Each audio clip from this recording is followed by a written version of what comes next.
Chelsea Lee, and I am dun, da, da, da, the Beauty Savage, if you couldn't read. And today I wanted to do something a little different and a little fun, so I decided to go with a teal because, you know, my shirt has some teal in it and I wanted to play around with some colors. So I know playing around with color can be a little intimidating. Trust me, I'm not really one to play around with color either. I'm not really into funky colors, maybe like a pop on the waterline or a fun little wing, but to do anything super bright and super vibrant and that covers a vast space is not really my jam. Fun, bright makeup is in right now. It's all about expression. That's what makeup is. Express yourself. So I used this Masquerade mini palette. They have a larger one, but like I said, I don't wear a lot of funky colors, and it is a lot of funky colors. And I thought this is perfect size for me. It is the season for color! Hunger Games is next, y'all. You better watch out. So I'm gonna start by putting concealer on my eyelid and blending it out with the Beauty Blender. This is actually a beauty sponge from Real Techniques. I was using Tarte Shape Tape. This primes your eyelid and makes eyeshadow more vibrant, more even. It helps it to last longer. And you could buy a primer and you could use that, but I prefer to use concealer because I already have concealer and I don't want to buy an extra product, you know what I'm saying? So all these colors that I used until the teal, I used from the Kathleen Lights in Morphe palette. That is my Morphe M433 brush, and the transition shade up there in the top, it's kind of like a brownish warm color, and I'm focusing that in my crease and a little above my crease, you know how I do. And now I am focusing the black right alongside that outer edge. I really wanted to give the appearance of a wing, and then I was going to smoke it out a little bit. And I'm going to continue darkening up this corner and really making it my bitch. We want that edge so fresh, Mr. Clean would be jealous. And now I'm going in with a black kohl eyeliner pencil and focusing that right against that tape because that's going to help ensure that we have a sharp AF line. And I'm bringing that all the way in because this black is going to help the color that I pack on over the top be super intense.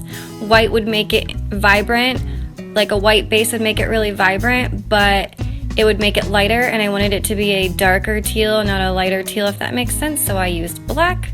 And I'm blending it out with a flat brush. This is a Morphe G20. And now for the star of the show. This is the color Zola from the Juvia's Place Masquerade palette. I'm using another flat bristle brush. It doesn't have a name. It was from a set that I got from Christmas a while ago, but you can use the Morphe G20. Any flat bristle brush will work just fine. And I am making sure that I am blending that really well.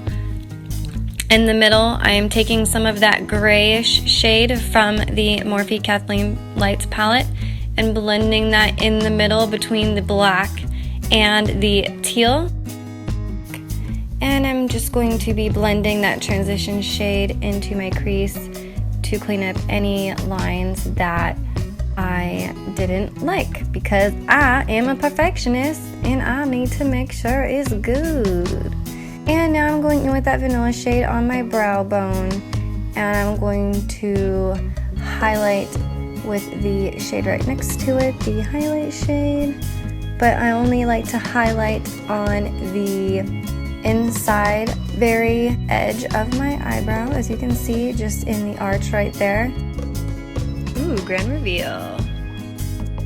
Squishy! If you don't know what the heck a squishy is, you need to go watch My Husband Does My Voiceover tag and get with the times, man! Anyway, here I'm just showing you how to use the flat edge of the squishy to make sure that we do not ruin the edge of our badass line. And now I am taking my Morphe M432 brush and the black color and focusing that on the outside third of my eye, making sure to get it really close to the lash line. And then I am picking up my Morphe E36 and the gray color and focusing that on the middle of my bottom lash line. And then I'm going back in and darkening up that outer corner, because sometimes a girl's gotta do what a girl's gotta do. Sometimes we need the outside edge to be black like your soul. Ooh, honey, I think I just double dipped. Don't tell nobody.